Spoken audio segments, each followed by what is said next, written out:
CUET का form कब आएगा? देखिए सीयूईटी का फॉर्म अमूमन दिसंबर एंड में रिलीज होता है। अगर अगर सीयूईटी का फॉर्म लेट से दिसंबर एंड में रिलीज नहीं होता है तो मान के चलिए कि मैक्स टू मैक्स 10 जनवरी 2026 तक सीयूईटी का फॉर्म रिलीज हो जाएगा और पूरा पूरा ऑलमोस्ट जनवरी का महीना मान के चलिए कि फॉर्म फिल होता है एंड एग्जाम्स आपको देखने के लिए मिल जाएगा कि फेब एंड से शुरू हो जाते हैं और मान के चलिए कि मिड मार्च तक सभी बीएड वेड के एग्जाम हो जाएंगे। ठीक है, मिड मार्च तक या 10 मार्च 15 मार्च 20 मार्च जैसा जैसा अलग अलग पेपर कोड है अलग अलग डेट पड़ेगा। तो ये है बेसिकली सीयूईटी के एग्जाम का डेट। एंड हाँ, यहाँ पर जो मुद्दे वाली बात आपको ध्यान रखनी है कि सीयूईटी अपना पेपर मान के चलिए कि मार्च एंड होते होते सब कुछ कंप्लीट करा लेता है।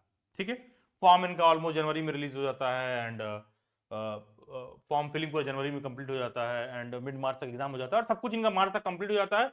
और मान के चलो कि अप्रैल मिड अप्रैल तक जो है, मान के चलिए कि 15 अप्रैल तक जो है 15 अप्रैल तक जो है 15 अप्रैल तक जो है 15 अप्रैल तक आपको देखने के लिए मिलेगा कि इनका रिजल्ट सब कुछ आ जाता है। मैक्स टू मैक्स 30 अप्रैल तक सब कुछ रिजल्ट आ जाता है। ये सीयूईटी वाले जो आपको देते हैं वो होता है केवल और केवल स्कोर कार्ड। ये कोई एडमिशन का गारंटी या सर्टिफिकेट नहीं होता है। यहां तुम पेपर दिए हो, ये केवल और केवल तुमको एक स्कोर कार्ड दे देंगे, एक स्कोर कार्ड जारी कर देंगे आपको कि भाई ये लीजिए 300 में आपके 150 नंबर आए हैं, आपके 200 नंबर आए हैं, 150 नंबर आए हैं, 175 नंबर आए हैं, जो भी हो आपका। फिर उसके बाद क्या होगा, फिर उसके कुछ टाइम बाद क्या होगा, फिर उसके कुछ टाइम बाद आपको ऐसा देखने के लिए मिलेगा कि धीरे धीरे जो अलग अलग यूनिवर्सिटीज हैं वो फॉर्म रिलीज करेंगी। तो लेट से दिल्ली यूनिवर्सिटी फिर फॉर्म रिलीज करेगा, फिर लेट से बीएचयू फॉर्म रिलीज करेगा, लेट से central university of Haryana form release करेगा, लेट से central university of Karnataka form release करेगा, एटसेट्रा। तमाम अलग अलग यूनिवर्सिटीज अपना अपना फॉर्म रिलीज करना शुरू करेंगी। जब ये लोग फॉर्म रिलीज करेंगी ना तो आप इनका फॉर्म फिल करोगे, ध्यान देना, आप इनका फॉर्म फिल करोगे, तभी तो यूनिवर्सिटी को पता चलेगा कि तुम यहां एडमिशन लेना चाहते हो, यहां एडमिशन लेना चाहते हो, या फिर यहां लेना चाहते हो, या फिर कहां पर एडमिशन लेना चाहते हो। उस पर्टिकुलर यूनिवर्सिटी का भी आप फॉर्म फिल करोगे। ठीक है, जब सीयूईटी का स्कोर आ गया, सब कुछ हो गया, अप्रैल में सब सेटल हो गया, सीयूईटी का काम खत्म। सीयूईटी आपने आपको एक स्कोर कार्ड दे दिया, सीयूईटी जैसे ही आपको कोई स्कोर कार्ड देता है बात वहीं खत्म हो जाती है, फिर उसका सीयूईटी से कोई रिलेशन नहीं है। फिर दिल्ली यूनिवर्सिटी अपना फॉर्म रिलीज करेगा कुछ टाइम बाद, फिर लेट से सेंट्रल यूनिवर्सिटी ऑफ हरियाणा अपना कुछ फॉर्म समय बाद फॉर्म रिलीज करेगा। हर यूनिवर्सिटी अलग अलग टाइम पर अपना अपना फॉर्म रिलीज करेगी। आप क्या करोगे, आप इनका फॉर्म फिल करोगे। ठीक है, इनका फॉर्म फिल करोगे। फिर जब फॉर्म फिल करोगे तो क्या एडमिशन के लिए एग्जाम कराएंगे? नहीं, ये एडमिशन के लिए एग्जाम नहीं कराएंगे। जितने बच्चे इनका फॉर्म फिल किए रहेंगे ये सभी बच्चों का सीयूईटी का स्कोर कार्ड देखेंगे और उसी बेसिस पर सबका लाइन से मेरिट बना देंगे। उसी तरह कल को central university of Haryana, central university of Karnataka, BHU, सबका फॉर्म रिलीज होगा। तो फॉर्म रिलीज होगा, जब फॉर्म यहां तुम फिल करोगे तो ये क्या करेंगे, देखेंगे कि जितने बच्चे हमारे यहाँ अप्लाई किए हैं उन सभी बच्चों का सीयूईटी का स्कोर लेंगे और उसको बेसिस पर मेरिट बना देंगे।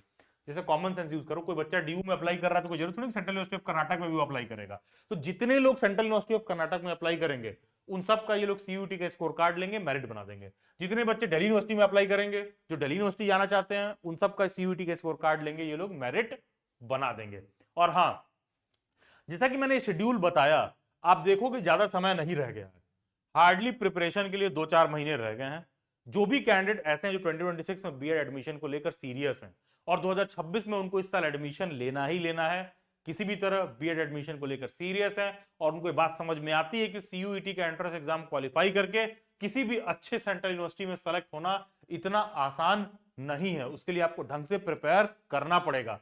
तो इस सेशन में अब ज्यादा समय नहीं बचा है, तो दिल्ली बाइट्स का जो सेकंड प्रिपरेशन क्लास है बेसिकली वो इस सेशन का लास्ट प्रिपरेशन क्लास है, क्योंकि उसके बाद समय नहीं बचेगा। जो सेकंड प्रिपरेशन क्लास है दिल्ली बाइट्स का almost November first second week में शुरू हो रहा है एंड मान के चलिए कि वो जनवरी फर्स्ट वीक सेकंड वीक तक कंप्लीट होगा। तो उसके बाद समय नहीं बचेगा उतना प्रिपेयर करने के लिए। सीयूटी का सिलेबस भी ज्यादा है, पेपर भी ठीक ठाक आ रहा है एंड कंपटीशन भी ठीक ठाक देखने के लिए मिल रहा है। तो जो भी कैंडिडेट ज्वाइन करना चाहते हैं, बैच 2 उनके लिए लास्ट एंड बेस्ट ऑप्शन है ढंग से प्रिपेयर करके सेलेक्ट होने के लिए। दिल्ली बाइट्स के यूट्यूब पर उसका डिटेल रिलीज कर दिया गया है, गो थ्रू इट। एंड इस वीडियो के डिस्क्रिप्शन बॉक्स में और कमेंट सेक्शन में एक व्हाट्सएप ग्रुप का लिंक दे रखा होगा। रेगुलर सीयूटी का फॉर्म रिलीज हो रहा है, कोई और अपडेट है, उन सब के जेन्युइन अपडेट के लिए आप उस व्हाट्सएप ग्रुप से जरूर जुड़ जाइएगा। Thank you and God bless you, best wishes.